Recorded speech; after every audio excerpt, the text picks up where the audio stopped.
Workflow at a standstill because of the Msencode Library DLL? I'm Sophie Chen, a senior Windows support engineer. I've mapped out the solution to fix Microsoft Multimedia Encoding conflict for good. Before we walk through the Msencode library troubleshooting, you can access a utility focused on providing a clean system environment. This is the Msencode library, the Microsoft Multi-Language Encoding library. It provides unmanaged routines for converting text between different localized character sets, e.g., ANSI to UTF-8. It facilitates the orchestration of localized string manifests for globalized data links. Now let's get this fixed up. Our first move is installing a fresh, clean copy of the library.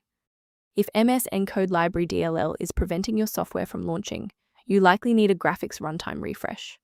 Install the Microsoft DirectX end-user runtime to repair legacy DirectX files, and perform a GPU driver update to resolve any issues with hardware-accelerated or compute-based components. If the error persists despite the new library files, we must verify if a simple synchronization conflict is preventing the file from loading. A full system restart ensures that no background processes are currently locking the Msencode library file. A fresh boot allows Windows to reinitialize its library map from a clean state.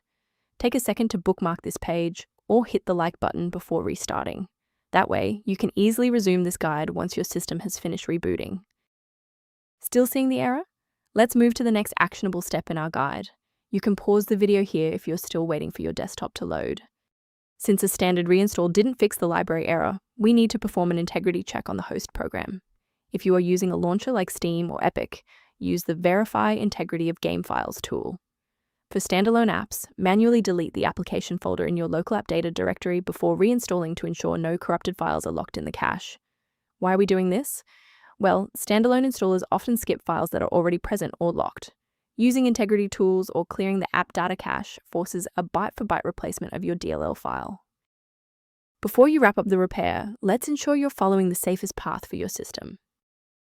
Most individual downloads of Msencode Library DLL lack a valid digital signature, meaning they have not been verified for authenticity or safety by the original software developer. For those looking for a professional-grade monitoring resource, I've provided a link to a diagnostic tool for you below. If responsiveness issues occur, the system resource below references configuration considerations for Msencode library. I'm Sophie Chen, and I appreciate you watching. If this guide saved Msencode library workflow, please subscribe for more professional troubleshooting and tech advice.